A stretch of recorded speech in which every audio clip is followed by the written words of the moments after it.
Waduh.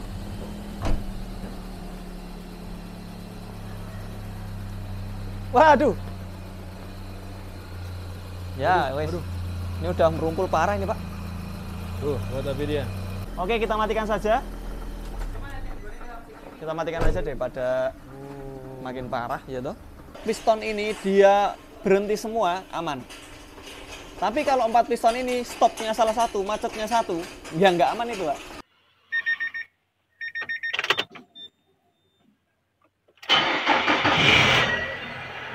Assalamualaikum warahmatullahi Bisa mulai ini saya fleksibel biasanya. Apedia dimanapun berada. Entek. Selamat siang, selamat menunaikan ibadah puasa di hari ini. Hari Mas, hari apa nih Mas? Hari Senin ya? Iya, hari Senin. Anu nih. Kita berkunjung lagi ke bengkel AHA Motor Yogyakarta. Dan di depan kita sedang ada perbaikan apa Mas? Oh, siap. Servis rutin. Oke, tapi kita nggak ke sini. Kita cari ke konten lain aja ya. Siap. Oh ya, ini ada Mas Agus dengan mobilnya Spirit S2. Dan akhirnya kita ketemu dengan narasumber. Apa Pak Topik? Waalaikumsalam warahmatullahi wabarakatuh. Konten kita kali ini adalah kita mau apa nih Mas? ngecek ini Pak. Wah, mobil ini dia Ini Serena C24. Serena C24. Ini tang saya kenapa jadi gini, Pak? Nah, di sebelah Serena C24 ada Nissan Terrano. Ini serba pendinginan, Pak. Nah, wih, ini tumpah nih Mas, hijau-hijau. Hulek, Pak. Darah hijau. Oke. Ini gimana Mas? Apa yang terjadi dengan mobil ini Mas? Wah, ini mobil ini dia sudah seperti ini. Astagfirullah. Nih. Apa nih, Pak? Kopi susu ya? Ah, kopi susu tuh. Kan Bisa Mas dilihat Ardi sini. bilangnya kopi susu. Tarik lagi. Astagfirullah. Nah, ini kalau udah kayak gini dia air itu udah masuk ke ruang bakar, Pak. Ini kejadiannya udah berapa lama Mas? Ini mobil baru aja masuk kemarin sore, Pak. Baru masuk kemarin sore. Awalnya? Awalnya berbet-berbet terus nggak bisa digas. Berebet-berebet gak bisa digas. Ampere naik nggak tuh Mas? Enggak? Kalau kemarin sih enggak ya, waktu sampai sini ya. Oh. Tapi ini begitu kita investigasi, cek ampere sih belum naik, tapi dia sudah mulai umep. Oh iya, karena dia masuk tadi Mas ya? Iya, ruang bakarnya. Bercampur ya ruang bakar ya? Ruang bakar kan bocor toh, Pak. Heeh. Jadi air itu bisa masuk ke ruang bakar dan pembakaran, gas dari pembakaran itu bisa masuk ke water jacket. Akhirnya water jacket itu selain panas dari gesekan dinding silinder, ditambah kebocoran dari pembakaran di dalam ruang bakar. Ini kita starter. Nih, kita lihat ya Sobat Apedia ya. Akan coba di starter sama Sardi. Waduh.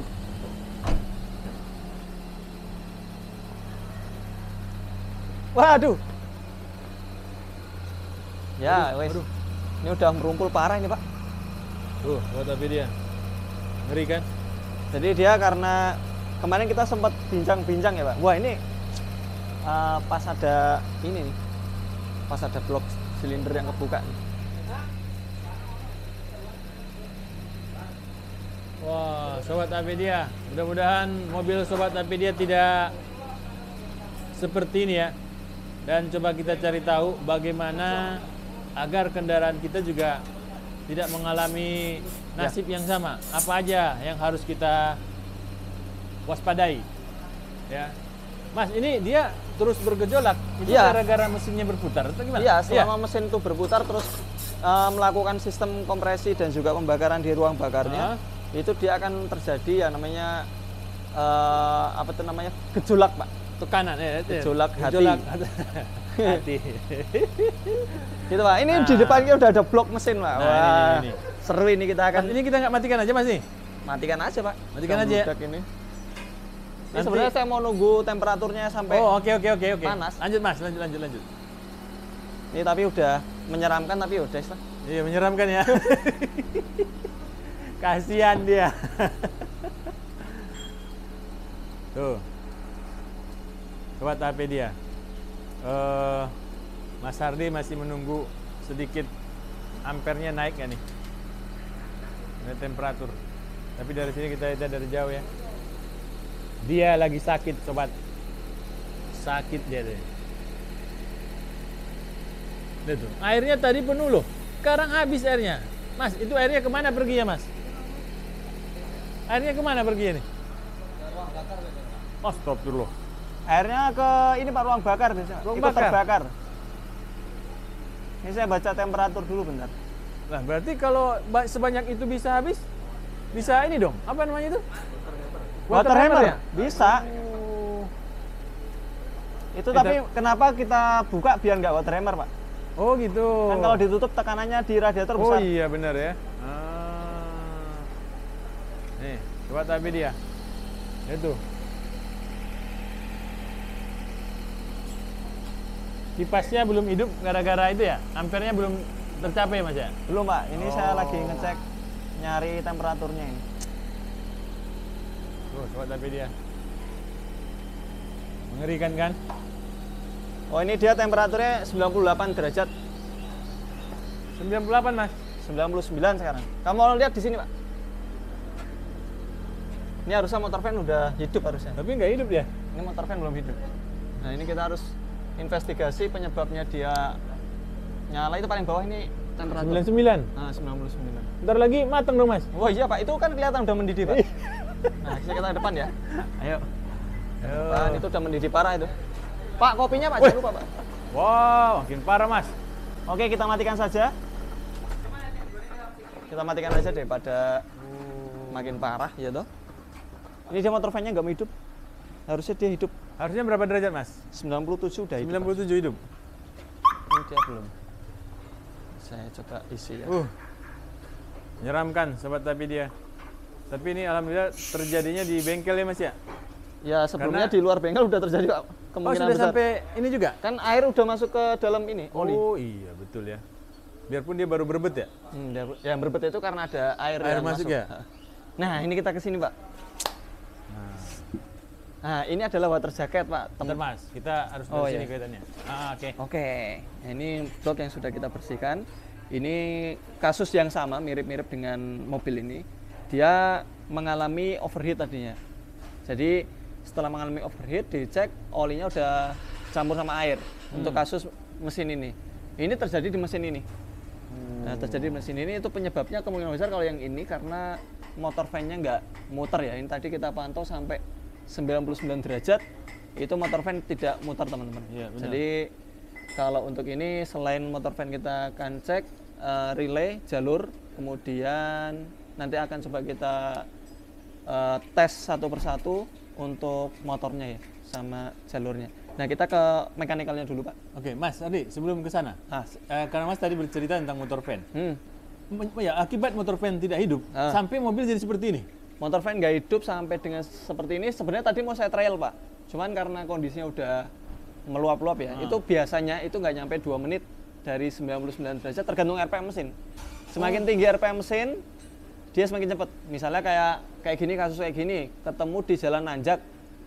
Jalan nanjak itu kan kecepatan lebih cenderung pelan ya. Pelan. RPM lebih cenderung tinggi. Nah, ketika pelan cenderung tinggi, terus torsi juga membutuhkan yang besar, itu mengakibatkan panas lebih cepat. Jadi harusnya di titik 97 derajat tadi motor fan-nya hidup. Ini kan tadi kan nggak hidup, ya, sampai 99. Nah, itu dari 97 ke misalnya 99. Overheat itu 114 derajat, itu membutuhkan waktu kurang lebih ya 1 menitan kalau RPM 1000 RPM. Tapi kalau 1200 sampai 2000 itu dari 97 masuk ke 114 ya mungkin nggak nyampe 1 menit udah naik. Astagfirullah. Ya kayak kita masak air, itu aja masak air dengan kondisi di atas tungku saja. Itu kalau kan 97 derajat itu sebenarnya udah kelihatan ini apa namanya gelembung-gelembung kecil. Belum sampai yang meluap lah belum, tapi gelembung-gelembung kecil itu udah ada. Kadang-kadang dari gelembung-gelembung kecil sampai meluap itu kan butuh waktu yang sangat cepat tergantung besaran api. Nah, sama kayak mesin. Pengendara kemarin ini tidak melihat nggak ada RPM indikator. Kita belum bertanya sampai ke sana. Tapi yang jelas dengan kondisi ini udah terjadi.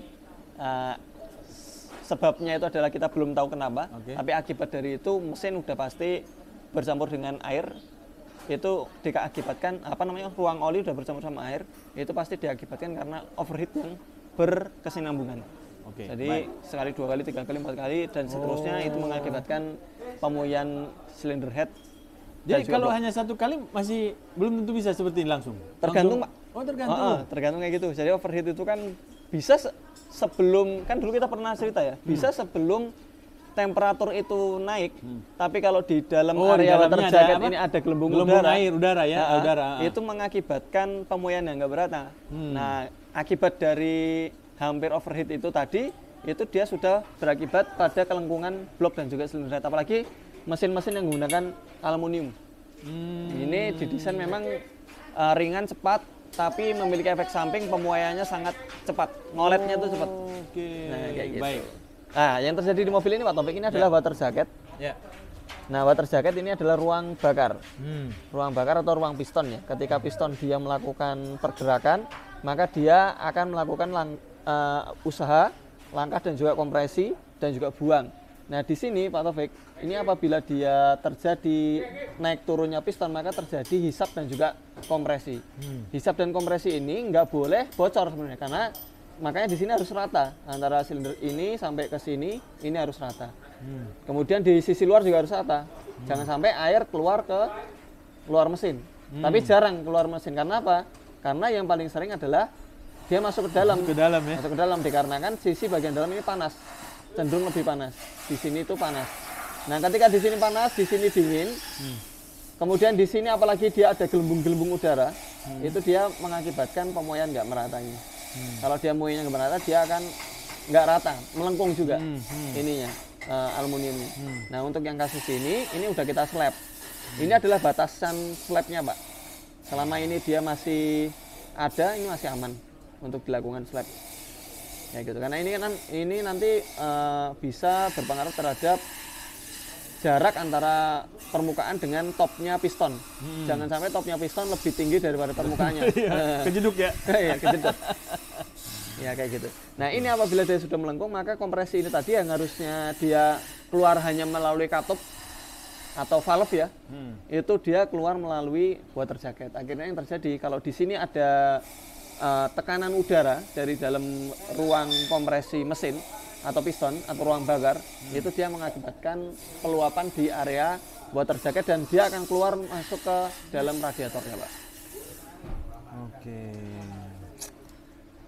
Baik, nih Sobat Apedia, tadi contohnya sudah jelas kita lihat dan ini dijelaskan dalam bentuk internal mesinnya sendiri ya. Iya. Nah, kalau sampai seperti ini Mas, kalau yang ini tapi tidak belum terjadi ini ya, apa namanya? Water hammer ya Mas ya? Belum ya. Water hammer itu air yang debitnya banyak, Pak. Oh, debitnya banyak. Bisa diakibatkan banjir secara mendadak atau mungkin kalau dia melengkungnya sudah terlalu parah. Maka dia kan air itu akan masuk ke sini, Pak. Ya, air itu akan masuk ke sini kalau airnya debitnya banyak, misalnya ini kayak tadi nih radiator nih, saya tuang terus, tuang jalan. Nah, akhirnya nanti ketika di jalan suatu saat dia airnya itu banyak masuknya, itu bisa mengakibatkan water hammer. Tapi biasanya water hammer dikarenakan overheat ini kecil kemungkinannya dibandingkan dengan banjir. Kalau banjir lebih besar kemungkinannya. Tapi kalau overheat seperti ini dia kemungkinan kecil, tapi tetap ada. Kita pernah nemuin mesin itu jebol dikarenakan kondisinya water hammer. Jadi kita storing itu di customer mengeluhkan, Mas mobilnya nggak mau hidup. Nah, begitu kita cek, ternyata di area bawah itu udah ada oli mesin, Pak. Begitu kita starter, oli mesinnya keluar dari sini nih. Dari bocor. Kena area silinder sini. Tapi biasanya yang paling sering kena itu yang kenapa itu Mas? Kena stang ini? Belakang sini. Jadi di area sini itu stangnya itu dia ngantem lubang silinder ini. Ya meskipun antara silinder sama blok luar, silinder sama blok luar ini kan dia kan ada space water jacket, Pak. Yeah. Nah, itu water jacket itu bisa kehantam. Jadi 2 lapis mesin itu bisa kehantam karena apa? Karena piston ini misalnya kan ada 4 piston, Pak. 4 piston. Jadi water hammer yang kita takutkan itu adalah ketika 4 piston ini dia berhenti semua, aman. Tapi kalau 4 piston ini stopnya salah satu, macetnya satu, ya nggak aman itu, Pak. Karena apa? Ketika dia melakukan berapa RPM, misalnya 2500 RPM, tahu-tahu di silinder 2 ini pistonnya macet.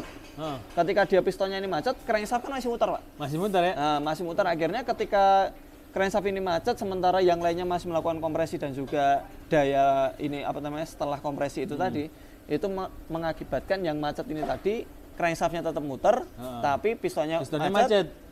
Si stang pistonnya yang kehantam. Akhirnya stang pistonnya patah, dia masih muter terus. Ketika stang pistonnya patah, itu akan menimbulkan suara. Nah, efek dari suara itu kalau dia terabaikan, misalnya dalam RPM 1 menit saya 2500 RPM ya, anggap aja 3600 ya, biar gampang baginya. 3600 RPM lagi kenceng-kencengnya, 3600 RPM dibagi 60. Berarti 1 detiknya 60. 1 detik 60 putaran, 60 putaran. Bayangin. 1 detik. Hancur langsung. 60 putaran dia ngantem silinder, kemudian tembus ke water jacket, kemudian tembus ke blok bagian luar. Per detik ya? Iya. Nah, itu yang mengakibatkan dia bolong. Nah, Mas Ardi, ini kan tadi Mas cerita, Mas juga tadi mengetes mobil ini dengan menambahkan air radiator. Ya. Nah, tetapi airnya kan juga hilang tuh. Ya. Nah, bagaimana dengan kondisi kita di jalan umpamanya? Tiba-tiba air radiator habis gitu ya? Lagi gimana nih? Kita tambah-tambah kemana pergi airnya? Kalau saya sarankan derek, Pak. Ketika kita intensitas air atau debit yang kita tambahkan itu semakin banyak, itu kan berarti kan potensi masuk ke ruang bakarnya semakin banyak juga debitnya. Tapi ada syaratnya nggak? Umpamanya syarat kalau tidak ada kebocoran di radiator? Oh ya, ada syarat pasti. Itu kalau nggak ada kebocoran di radiator. Itu kalau misalnya nggak ada kebocoran di radiator, misalnya kayak ini tadi, itu dia sebaiknya diderek, Pak. Kalau misalnya nggak diderek ya, eman-eman mesinnya. Yang kita khawatirkan water hammer itu tadi. Apalagi ini udah kita buka tutupnya itu baru di sektor tutup ya. Mungkin nanti kalau oli mesinnya ditap, dia akan kopi susu beneran bentuknya. Oke. Nah, Mas, kalau sudah seperti ini nih, apa saja bagian yang akan diperbaiki dan perkiraan biaya habis berapa, Mas? Kalau untuk yang ini tentu blok mesin sama silinder atau mesin sak gelundung itu kita turunkan. Oke. Kemudian kita bongkar, kita ukur kerataan. Itu yang akibatnya, Pak. Akibatnya? Itu akibatnya. Karena kan akibatnya pasti mengarah ke mekanikal mesinnya. Oke. Nah, itu kita cek pasti dia udah mengalami kelengkungan, itu kita slap. Oke. Kemudian kita ganti gasket, ring piston nggak luput kita ganti. Kemudian kita juga pernah membuat satu video yang kalau mobil itu sudah overheat, maka piston akan berubah menjadi oval. Itu piston kita juga ukur juga, Pak. Karena ada pengukurnya, alat ukurnya ada. Kita menggunakan satu alat khusus mikro. Itu untuk mengukur permukaan piston. Jadi antara bagian sisi tengah piston dengan bagian sisi dekat dengan ring sampai dengan bawah itu dia bentuknya melengkung gini, nggak? Kan biasanya gini. Kan gini. Tapi kalau dia sudah melengkung cembung, sisi sebelah atas, sisi sebelah bawah itu dia kecil tapi tengahnya itu gede. Nah, itu piston itu udah pernah sampai yang namanya ini tuh, Pak. Ini kan yang namanya dia water jacket ini kan kalau dia ada pemuaian yang nggak merata, silinder ini kan menyempit, Pak. Piston kan membesar. Nah, kalau silindernya menyempit, pistonnya membesar, itu kan kepala pistonnya itu kan dia kan dipaksa. Betul. Dipaksa untuk mengecil. Nah, semakin mengecil di bagian bawahnya juga dipaksa. Akhirnya dia bentuknya oval ya? Bentuknya menjadi oval. Jadi tampas tapi tidak kelihatan mata ya? Nggak kelihatan mata. Makanya kita dulu waktu kita mengukur itu kan kita kan membuat menggunakan mikro yang kecil itu kan, Pak. Itu kita cek kemudian kita catatkan. Itu kan dia kan ada mengalami bentuk oval. Nah, itu kalau didiamkan atau menggunakan piston yang itu juga, nanti biasanya setelah mesin dirakit, suara kasarnya masih. Bukan suara metal, tapi suara piston. Jadi ketika dia digas dengan torsi maksimum, dia akan timbul suara tek. Nah, Mas. Nah, itu kita cek. Itu tadi mekanikal, Pak. Nah, belum sama sebabnya. Sebabnya ini apa? Ini kan motor fan-nya nggak hidup. Nah, kita mesti cari tahu apakah hanya motor fan-nya yang mati, atau mungkin hanya relaynya, atau mungkin ada dari pemicunya, sensor-sensor temperatur yang tidak memberikan informasi dengan akurat. Iya, benar. Nah, itu juga bisa mengakibatkan overheat. Mas Ardi, tadi berbicara tentang piston, Mas. Kalau mobil overheat, berapa persen harus ganti piston?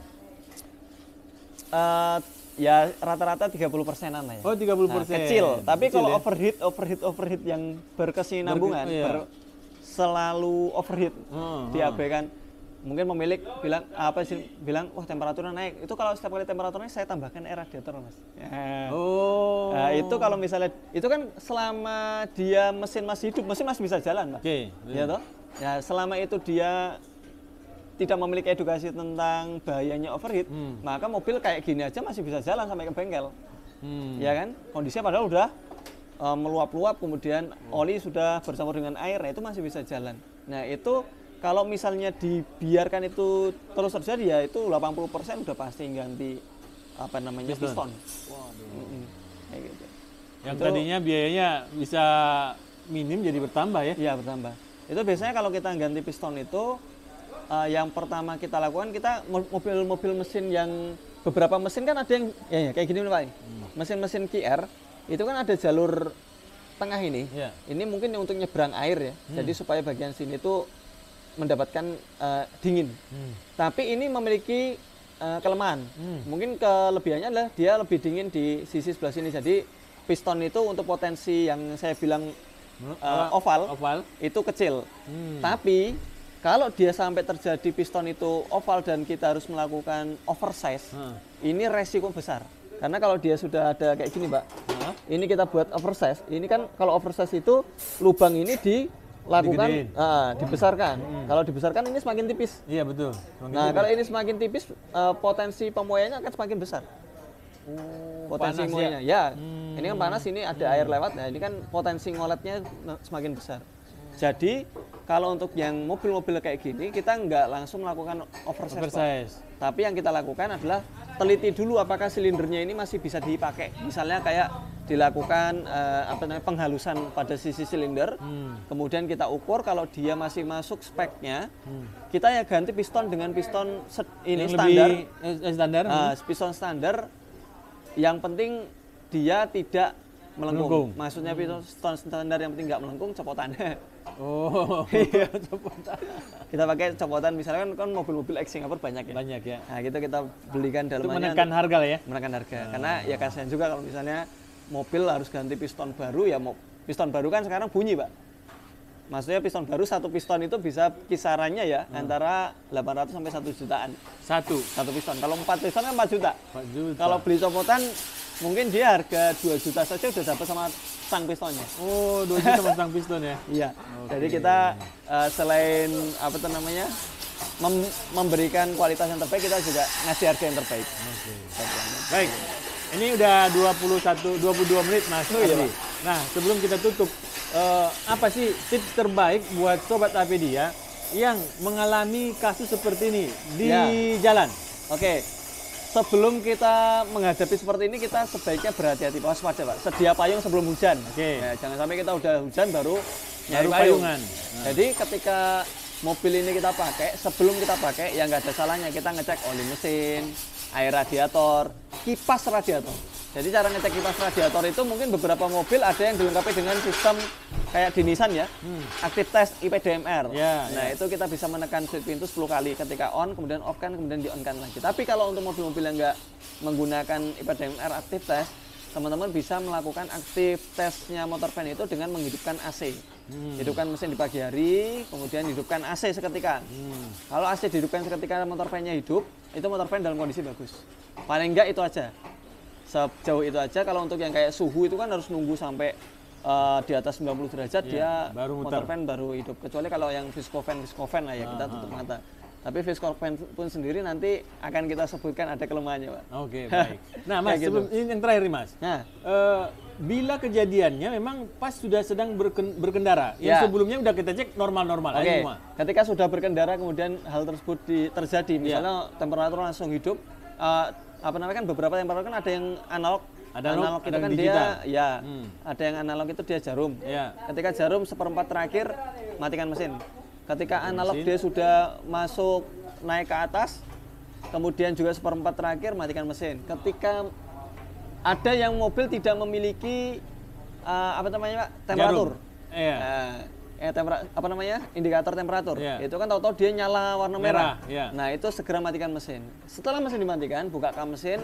Radiator jangan buru-buru dibuka. Cek dulu tangki reservoirnya.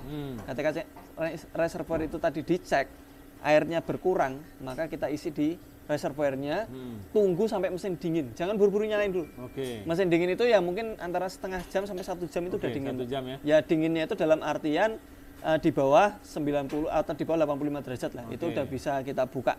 Tapi kalau masih 90 derajat ke atas itu tekanannya masih besar. Ya. Nah, itu radiator kita buka. Radiator kita buka di sini, Pak. Kalau didapati seperti ini, airnya kosong, maka kita isi. Misalnya saya ngambil air, Pak. Airnya diisi, kawan-kawan. Ini saya ambil. Biasanya kalau sudah kayak gini, airnya kosong ya, Mas ya? Ya, ini modelnya kayak gini. Ini kalau misalnya, ini anggap aja di dalam sini ada sekitar 400 mili.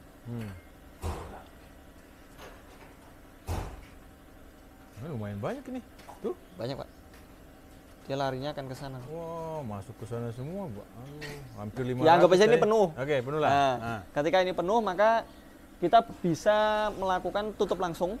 Oke. Atau yang kedua, dibiarkan terbuka, kita starter. Tujuannya untuk mengetahui kompresinya bocor enggak.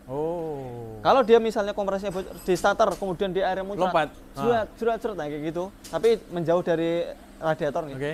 Itu dia muncrat, maka sebaiknya mesin atau mobil diderek saja. Karena kalau udah muncrat seperti itu, dia kompresi udah bocor ya. Kompresi udah bocor. Tapi kalau dia nggak muncrat, kita tutup radiatornya. Kita hidupkan AC-nya. Nah, ketika setelah dihidupkan AC-nya, motor fan-nya hidup, maka di sana ada kebocoran, Pak.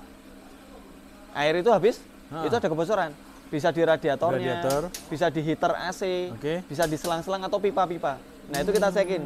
Kalau dia ada misalnya bocornya itu belum parah, mobil bisa dibawa. Nggak parahnya itu maksudnya nggak nyampe bocor banyak. Iya, betul. Hitungannya kalau dalam hitungan jam itu dia nggak nyampe sebanyak ini tadi, sebanyak 400 ml ini tadi. Itu masih bisa dipakai sampai ke bengkel terdekat. Ya, kayak gitu, Pak Taufik. Baik. Jadi motor yang pertama adalah itu tadi, nunggu mesin dingin dulu, kemudian kita buka tutup radiatornya, kemudian kalau dia nyusut, itu kita tambahkan, selama ditambahkan nggak begitu banyak, kita bisa melakukan selama ini terbuka, starter. Kalau dia di starter dia misalnya muncrat, tinggi, itu berarti ada masalah kebocoran. Siap, baik. Mas Ardi, terima kasih. Mau kemana? Informasi. Ini video kita udah 29 menit nih. Oh ya, kan? Pak. Oke, semoga video dari kami bermanfaat, teman-teman. Dan kalau teman-teman ini kan bentar lagi mendekati musim mudik ya. Iya, mudik nih. Sebelum ini terjadi, teman-teman sebaiknya saya sarankan, 1, korok radiator. Kemudian yang kedua, cek motor fan. Kalau misalnya mobil tidak menggunakan visco fan ya. Kalau dia menggunakan electrical, cek motor fan. Nggak ada salahnya teman-teman kalau mobilnya udah di atas 100.000 ke atas lah ya, itu nyetokin lah motor van buat mobilnya. Nanti kalau sewaktu-waktu di jalan, dalam perjalanan dari tempat domisili ke kampung halaman, itu dia di tengah-tengah jalan tidak ada bengkel yang memiliki motor van, teman-teman udah punya motor van serep. Nah kayak gitu, itu korok radiator, motor van. Kemudian yang terakhir adalah dilakukan servis, Pak. Servis dan juga ganti oli mesin. Itu penting. Terima kasih, semoga video dari kami bermanfaat. Assalamualaikum warahmatullahi wabarakatuh. Waalaikumsalam warahmatullahi wabarakatuh.